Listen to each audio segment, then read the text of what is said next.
to be with you. Thank you. So a lot of us are not familiar with Convoy of Hope. So just a little context. It's one of the largest, even though you may not have heard of it, it's one of the largest and most highly rated nonprofits in our nation. Forbes always has it in the top 50 best charities in the United States with a 95% efficiency rating, which means they're looking at how much of the money that comes to an organization actually goes into serving people. 95% is amazing. Charity Navigator gives you a 99% rating, a 4-star rating. But because I know the story, it's big and it's amazing, but it started off with a tragedy. And your story is what makes, in some ways, the story, your personal story makes the story of Convoy so compelling. And I just wanted our church to hear a little bit about your personal story before we talk about Convoy. Well, first, thank you for the invitation, and thank you, North Point, for just your generosity and kindness to Convoy of Hope through the years. We're just really indebted to you. It really starts when I was 12 years of age. My parents were scheduled to attend a business meeting, and my 2 younger brothers and younger sister and I were supposed to stay home with a babysitter. But the babysitter was late, and so my dad said, "You'll have to hop in the car with us and go to the business meeting." My father was halfway down the road when he glanced at his rearview mirror, and he spotted the babysitter pulling into our driveway. And so my dad made a U-turn, dropped the 4 of us kids off, and we would spend the night with the babysitter after all. So about an hour and a half later, there was a knock at our door, and I ran to the door, and there standing in front of me were 2 uniformed police officers. And they had come to deliver the news that my parents had been hit by a drunken driver. My father had been killed instantly, and my mother was seriously injured, fighting for her life in the hospital. But Andy, I'll never forget that night, because a number of friends and neighbors began to gather in our front yard. And the police officer pulled me up on the porch, put his arm on my shoulder, and he addressed the crowd. He said, "Are there any family members or friends here who are willing to take the children home with them? If not, we'll take them downtown to the station." And that night, I'm sure it was just a matter of moments before someone responded, but for a kid, it felt like minutes. And finally, one young couple raised their hands, and their names are Bill and Levada Davis. And they said,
"We'll take them."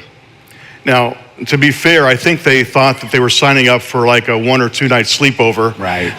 But we ended up living with them for about a year. And all they owned was a small trailer. And so all 10 of us had kids of their own. And so we lived in that trailer for about a year. Wow. There weren't enough beds, and so we took turns sleeping on the floor. But the Davises, they drained their savings account. They sacrificed their privacy so 4 kids could have a home. Wow. Well, their generosity was amazing, but the story didn't necessarily get better from there, because your mom was in the hospital, severely. I mean, you talk about that. That's part of the story. Yeah, my mom, because of the shards of glass from the windshield, her face was terribly scarred and scabbed. And so they wouldn't allow me to see my mother. Weeks passed. Finally, they let me go to the hospital. And Andy, I passed out when I looked at her because I couldn't believe that was my mother. Her hip was crushed, her ankle was crushed, and so she would limp, had a terrible limp the rest of her life. But those were some tough days. She recovered. She was able to get 2 part-time jobs, and so we were able to get a place of our own. But as a 12-year-old boy, I struggled. I just couldn't understand how a loving God could allow a father to be taken from 4 small children. And I couldn't comprehend how the man who hit them could walk out of jail 48 hours later. Meanwhile, our family was sentenced to a life of poverty. It just didn't seem fair to me. But one day, Bill Davis, who we had been living with in the trailer, he saw that I was struggling, and he came and he threw his arms over my shoulder, and he spoke these words. He said, "Hal, listen to me. Don't allow the tragedy of your youth to become a lifelong excuse, because where you start in life doesn't have to dictate where you end." And those words were life-giving. Wow. Gave me hope. My parents didn't have insurance, and the man who hit them didn't have insurance. And so our family was forced to survive on welfare and food stamps. And there were many times that the cupboards were bare. And so we had to go to school without a sack lunch, and days we had to go to school with holes in our shoes and holes in our jeans. And friends, that's before it was cool to have holes in your jeans, you know? Yeah. But yeah, some very, very difficult days. And so, Andy, I know the shame of poverty. I lived it. But I also know the power of kindness, because people at our church, they wrapped their arms around my family, and they would come to our door week after week with bags of groceries. And people ask me all the time, well, what difference can a bag of groceries make, or a plate of food? Trust me, for a hungry kid, it makes all the difference in the world. Wow. Every time those bags would come to our door, it was like Christmas all over again. One time, a woman saw that I had holes in my shoes at church. And so she went to my mom and she asked permission to take me to Kenny's shoe store. Now, Kenny's, some of you will remember this. Back then, they had 3 pairs of sneakers. One for $2.99, one for $3.99, one for $4.99, right? I'm not talking about $299, $2.99. And so all I'd ever known of the $2.99 pair. And so when we walked in Kenny's, I made a beeline to those shoes. But this particular day, this woman waved me over to the $4.99 pair. And she said, "Today, Jesus wants you to have the best that they have." Oh, goodness. So their kindness, the power of kindness, kept me from becoming bitter. And I truly believe that in God's grand scheme of things, that he took my father's mangled automobile, and one day he would transform it into a fleet of Convoy of Hope trucks that would crisscross our country, offering help and hope to millions of people. Only God could do that. Amen. Amen. To God be the glory. So, moving forward, that didn't happen quickly, and it wasn't even your intention. You weren't a little boy that suddenly had a vision for compassion for others. You're a little boy who's poor, and it wasn't unusual. You decided never again, and That's right. that sort of shaped the trajectory.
Trajectory of your life, the poverty more than compassion. Talk a little bit about how that transition happened. For sure.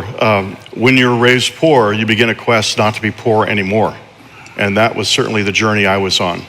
And I thought the best way to escape poverty was through education. And so I worked my way through college, earned several degrees, and I found myself in my 20s working as a writer. I have a journalism degree, and I was writing books. And one of those book projects took me to Calcutta, India, to write a book for some missionaries. And when I arrived, they said, well, we want you to interview someone for our book. And they took me to interview Mother Teresa, of all people. And you were how old? 29. 29, yeah. okay. And in the course of the interview, she turned the tables on me. She said, "Young man, let me ask you a question.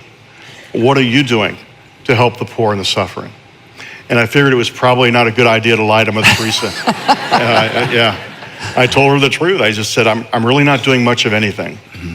And she kindly said, "Well, everyone can do something. Just do the next kind thing that God puts in front of you." And as you can imagine, those words were haunting for me. And I remember going back to my hotel, which was a very nice hotel, surrounded by poverty, but a nice hotel. And just in my hotel room, just crying before God and saying, "God, priorities have to change in my life. Something has to change." And I was confronted that night with a question: am I happy and am I fulfilled? And Andy, the answer was no, I wasn't, because I was only living for myself.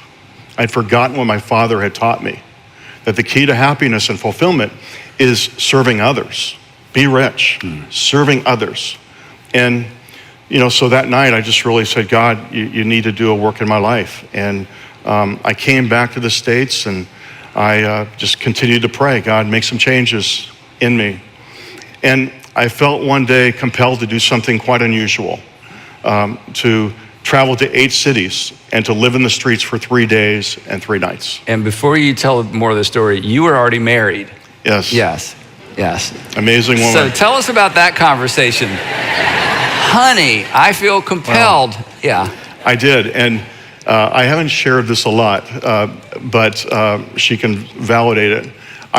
She said, "Are you sure? You look like you belong on Mayberry RFD." Andy And you're going to go live on the streets. You're going to go live on the streets. And I said, I'm just so confident that I'm supposed to do it, that I believe that God is going to supernaturally provide the resources to do it. And he did. I was sitting down with a man I was discipling, and he just asked me, a new Christian, he just asked me, he said, "Hal, is God telling you to do something?" Again, brand new Christian. I said, "Yeah, he is." He said, "Well, I'm supposed to pay for it." And right then and there, he took out his checkbook and he wrote out a check to cover all the expenses. And which cities did you go to? I went to Atlanta, Miami, DC, New York, Chicago, Detroit, major cities, and lived in the streets for 3 days and 3 nights, along with friends. I didn't go alone. And I had a hidden tape recorder. So I had interviews with drug addicts and gang members, prostitutes, runaways, and the homeless. I went places I never thought I would go. I went to crack houses and jail cells and seedy bars and et cetera, et cetera. And all I can tell you is that as I saw the underbelly of America, God truly broke my heart. He broke my heart. And I like to say that I believe God had to do a work in my heart before he could do a work through my hands. And I came back from one of those trips, and I had to do something. And so we took $300 and we bought groceries, and we loaded up a pickup truck, and we went into the migrant farm workers part of Northern California. And we began passing out groceries to the migrant farm workers, telling them Jesus loved them, we love them, and there was a church right down the street that loved them too. And that really was the start of Convoy of Hope 29 years ago. And since that time, we've now been able to serve and share the love of Jesus with over 200 million people around the world. Goodness. I give you glory. Thank you. Thank you. That was 29 years ago. It is. And another thing I'll add is that I really felt compelled to also start the feeding program. And because I really felt like we were supposed to be feeding 1 million children every day, so they could wake up every morning knowing they have access to food and clean drinking water, and no longer scavenging off of garbage heaps, and no longer begging in the streets and sniffing glue to take away their hunger. And God blessed that as well. That's grown from just hundreds to now every single day we're feeding 530,000 children around the world. Yeah, to God be the glory. Thank you. So behind all that is an amazing organization, and we've had opportunity to see some of that organization and meet some of the most amazing people. And in all that growth from a pickup truck to, that's why I wanted y'all to see the video, the 18-wheelers roaring up and down the highway from Springfield, Missouri, just distributing stuff, the Gulf Coast during hurricanes, and then all over the world. You discovered something about momentum. And every business owner and everybody in business marketplace leaders, a momentum is really our best friend. When you have momentum, you look way smarter than you actually are, right? It may just be the economy or luck, but it feels great. But in your case, you discovered something in terms of momentum that sort of dovetailed or synced up with the way that God works. And I think it's so interesting because I do think there's transfer to our personal life. Just talk a little bit about what you discovered.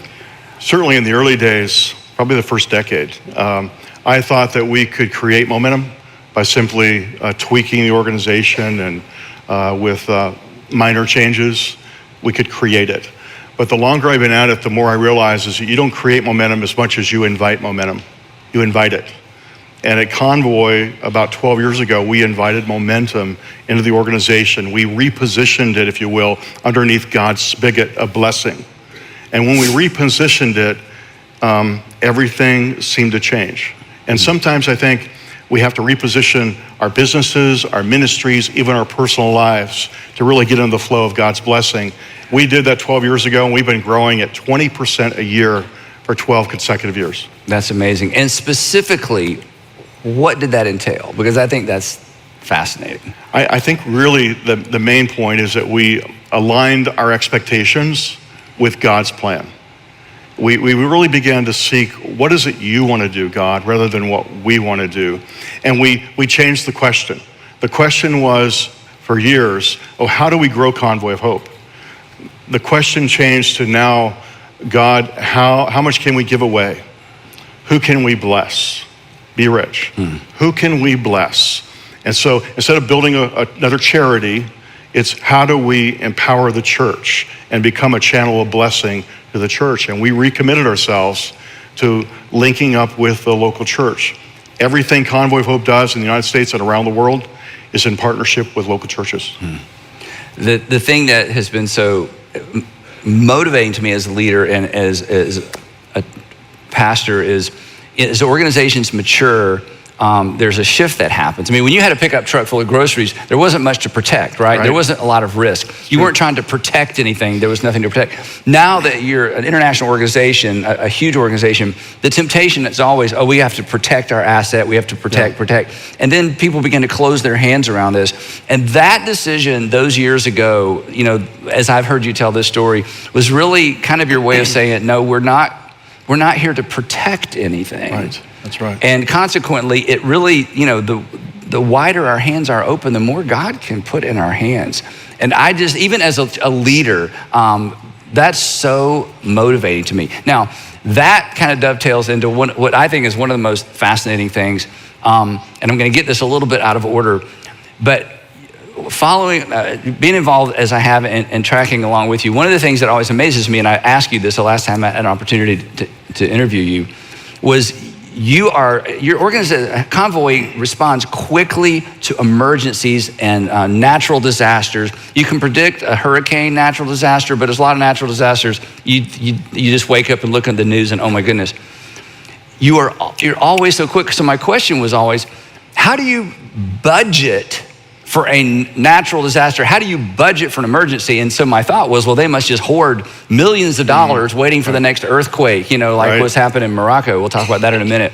But that's not the way you do it. And the context for the question I asked you originally was, your team was in Ukraine so quickly and spent, I'll let you talk about the numbers of dollars with resources moving into Ukraine. In fact, NBC did a presentation, or actually NBC embedded one of their reporters with one of your trucks crossing the border from Poland into Ukraine and watching that. It was amazing, but I was thinking, you responded so quickly. How do you budget for something unpredictable like that? That's a long question, but.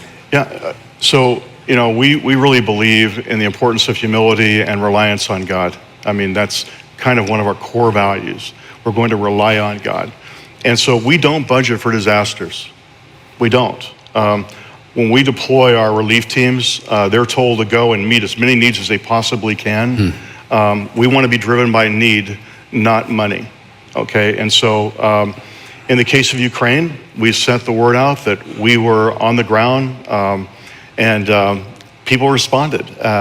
More than $30 million was given. Think about that. $30 million was given very quickly. Yeah. Yes.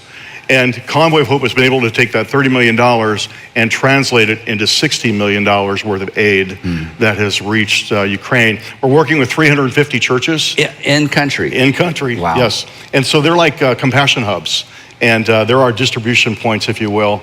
And so we've been able to work with them to just make a difference in their communities. And when this war is over, people are going to be able to look to the church as their solution, if you will. Yeah, watching the video and just the interview with the truck driver and then unloading those crate after crate after crate of water and goods, it's amazing. You were in Maui quickly. Yeah. I looked on the website yesterday. You're already, somehow you're in Morocco already. Can you talk a little bit about that? Because I asked you backstage, like, really? I mean, this just happened, but it's almost like you anticipated this. Well, we've been working in Morocco for a number of years. And so we had the relationships on the ground, and by using airlifts, and we have containers that are on their way across the Atlantic. And you can really pretty much assume that if there's a disaster in the United States and around the world of any medium magnitude, we're not asking, can we raise money? We're asking, can we meet needs? Can we lift up the name of Jesus, and can we elevate the local church? So really that's our forte. Yeah. And so, these 20 some odd years, we just believe that if we're doing that God is going to pay the bill. And these 20 years he has. He's supplied. Okay, so just the pragmatic side. Have you ever gotten in trouble doing that? It's like, go. Yeah. Where are we gonna get the money? I don't know, just go, deliver. You ever gotten upside down? Yeah, a few times, but that's why you need a very forgiving board of directors. Yes. That's amazing. I want to jump to this last question because I want to give you as much time as you want.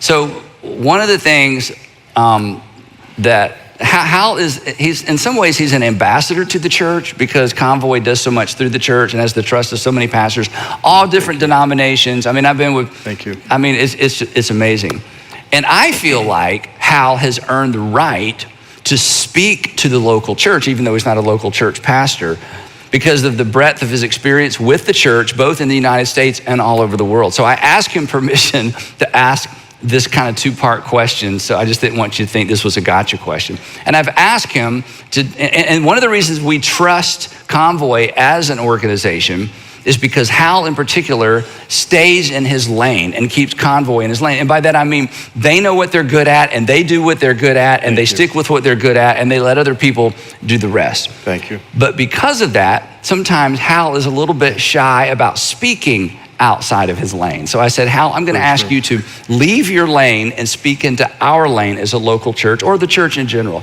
And so my question is this: based on what you've seen, if you could wave a magic wand or push a button and tweak or change one thing about the local church, let's just say in the United States, that you think if this one thing changed, it could change a lot of things. If this one thing changed, it could potentially change a lot of things. What would that one thing be? Thank you for preparing me for this question so I could really think about it. I wish the church was known more for their sweat and tears on behalf of their communities, rather than perhaps even their political positions. I'm not one that believes that we need to divorce ourselves from the political arena, but neither do I believe we should be sacrificing eternal impact for short-term political gains. I don't. I believe that God wants to work through the church to influence our communities, but also to influence the bastions of power in our nation. Do you think that's possible? I do. But that influence has to be earned. It has to be earned.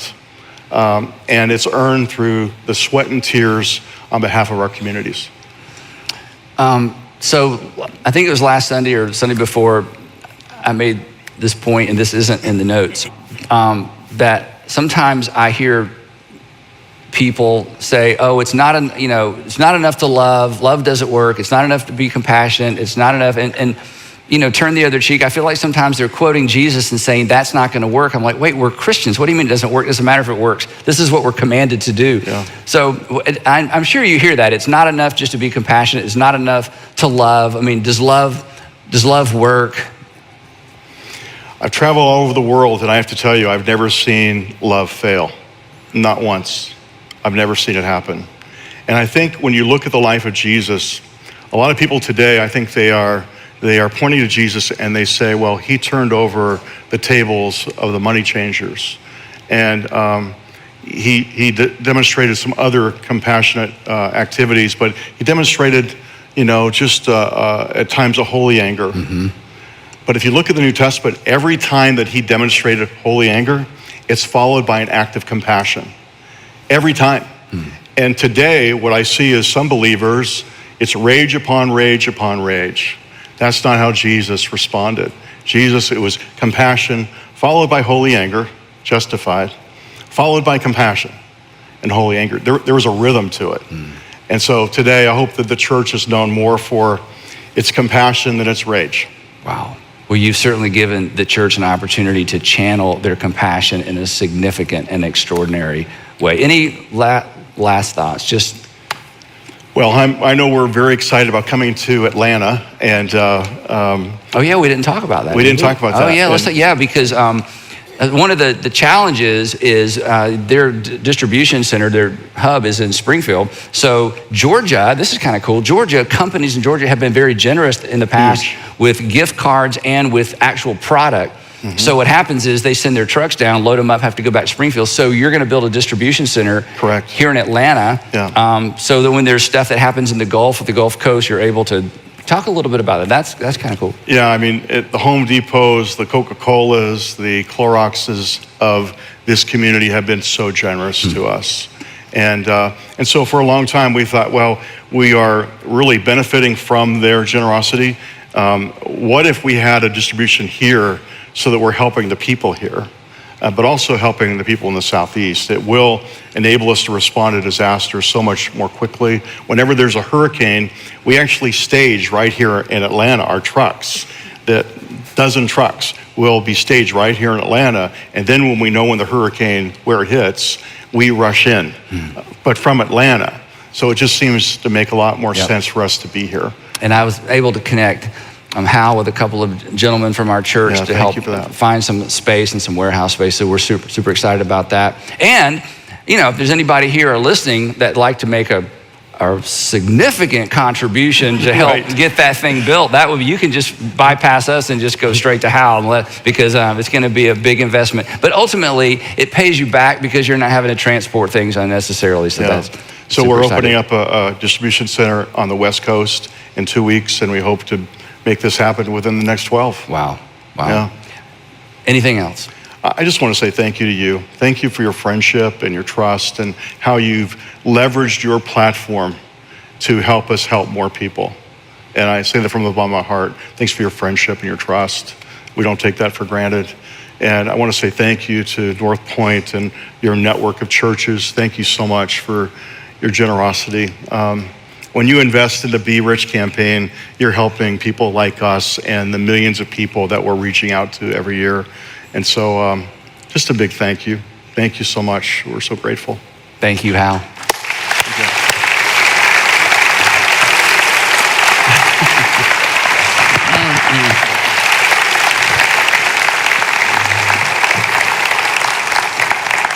Okay, so if you've been around, you know how this works. And if you haven't been around, I'm going to tell you how this works. Every year, we combine our energy with all of our Atlanta area churches and some churches outside the city of Atlanta to come together to do collectively and corporately what you do all year long, because you're generous people. When you see a need, you try to meet it. When people are raising money for something, you try to participate in that. So at Be Rich, we come together, and for 2 or 3 weeks, we ask the question, what can we do collectively in a big way that would make a big difference, not just distributing money to individuals, but partnering with the amazing nonprofit organizations, some faith-based, but even many non-faith-based organizations, the ones that are making the biggest difference, that have the best staff, that are the most organized, that at the end of the day, if you just fund them and fuel it, they're just gonna make the world a better place. So the way we talk about it is that for the next few weeks, we're gonna give and serve and love, but not just give and serve and love, we're gonna give and serve and love in Jesus' name. And Be Rich is our opportunity to remind our communities, as we're constantly reminded here at church, remind our communities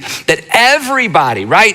Everybody matters to God. Everybody matters to God, whether God matters to them or not. Now, the big question, if you're new, is why do you call it Be Rich? That's almost offensive, and here's why. The Apostle Paul, who wrote about half the New Testament, wrote several letters, and a couple of those letters were actually written to individuals, and he wrote 2 letters to a young man named Timothy that he was mentoring, and in one of the letters, he instructs him, he says, hey, when you're talking to rich people, here's what I want you to tell the rich people. And here's what he says.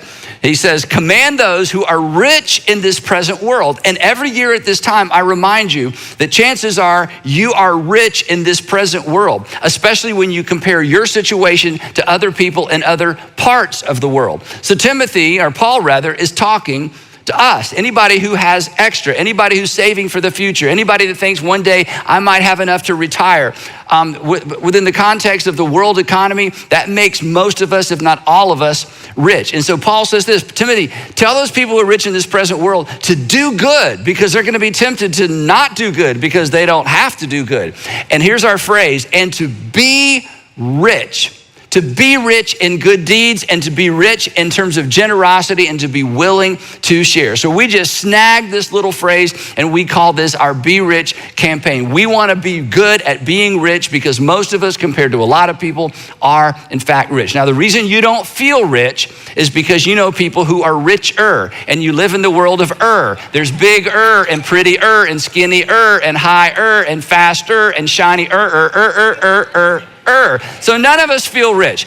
And that's okay not to feel rich. You are, because you and I, we have extra. And this is our opportunity to bring some of our extra together to do something extraordinary in our community. So when it comes to Be Rich, we do not set a financial goal. We don't try to raise in a certain amount of money. We have a participation goal. And our participation goal is simple. It's 100% participation. We want everybody to participate. We're asking 100% of you to give, and then we are going to give 100% of it away. There's no shipping cost, there's no handling cost, there's no administrative cost. Our churches are large enough, we handle all those costs and expenses internally, and 100% of what is given to Be Rich, 100% of it is given away to these extraordinary organizations that we have vetted ahead of time. We went to these organizations and said, what would help you to go further faster? What would help you serve your people better? If you had a wish list, just give us your wish list. We're gonna do our best to raise enough money to help your dreams come true, because you're the experts in what you do, and we don't want to replicate services that you're already doing well in our communities. And the good news is, in spite of inflation, the cost for Be Rich and the request for Be Rich has not gone up. We're still asking everybody to give the same amount we have since 2007, which is, and let's just say it all together, a one-time gift of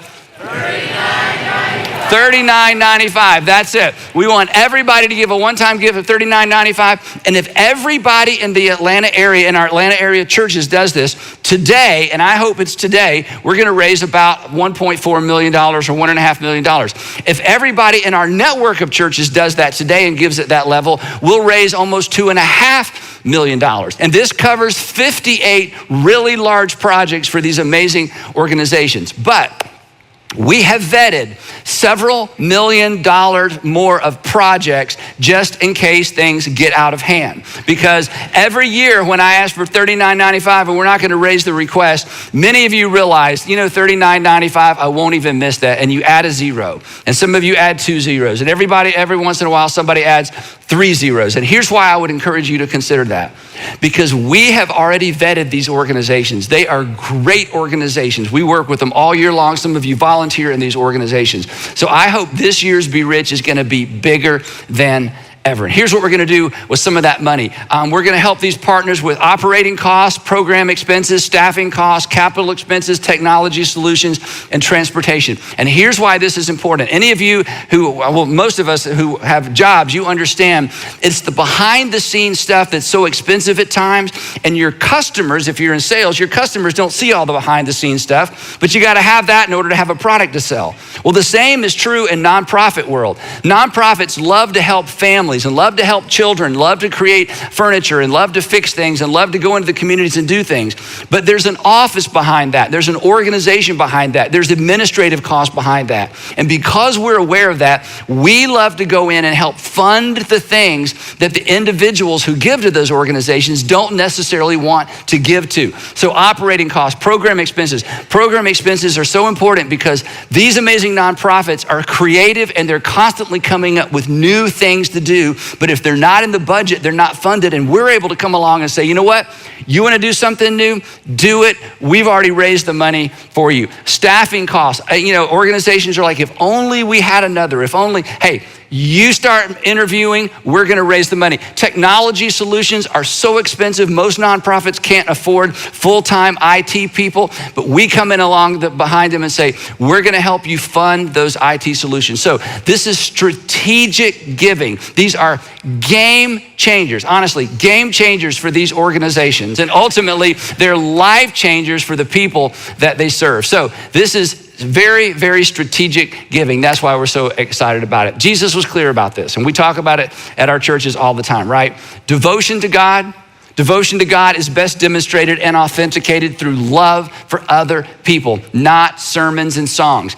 Love for God, or a devotion to God, is best demonstrated and authenticated by the way we treat other people, especially the people that can't do anything for us in return. That extravagant generosity, if you think about it, if you're a Christian, extravagant generosity is actually the appropriate, it's kind of the natural response to God's extravagant generosity to you and to me. He sent his son to pay for our sin. So I hope that our generosity has the same effect in our communities and ultimately in the world. And again, I talk about this all the time, so I won't spend much time on it, but it's just amazing to me. And I hope we never lose the wonder of this, that once upon a time in the first century, the second century, the beginning of the third century, and the fourth century, once upon a time, the idea of compassion was considered a weakness.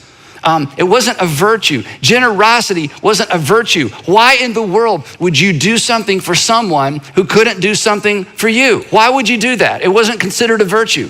And then Jesus came along and introduced a whole different way of thinking about people, that everybody had dignity, that everybody deserved to be loved, that everybody was loved. And the church came along and took that teaching and organized around it and began doing for others what the government and what the empire had never considered doing for others. And it took hold and it changed an empire and it changed the world and it continues to change the world. I love what Hal said. Does love work? Love always works. So I hope our generosity is going to have the same effect in our local communities in this generation. So once again, let's show our communities that our faith isn't limited to sermons and songs, that God demonstrated his love in such a way that people could see it, and we're about to do the same thing. Now, we've made it easier than ever. Those of you who are watching online, pay attention, don't go anywhere. We want you right now to go to berich.org, not this afternoon, not tomorrow, right now. Go to berich.org and go ahead and give. And if you can do more than $39.95, you do that. $39.95 if you're at home.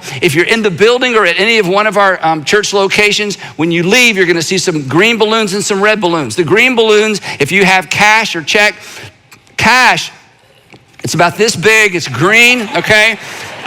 Checks, ask your grandparents, they know about those. Anyway, if you have cash or check, you go to the green balloon, just kidding, I have a checkbook somewhere. Anyway, credit or debit, the red balloon's probably more popular. We're gonna swipe your card, just go up there and tell us how much you wanna swipe it for. We want you to do it today. Or if you sit tight, in just a minute, we're gonna blow up this QR code. It's gonna be large enough for you to use your phone from where you are seated and give before you leave the building. So go ahead if you want to, get your phones out. Again, God has demonstrated his amazing love toward us. This is our opportunity to do it for our communities and to do it collectively. So, on your mark, get set, let's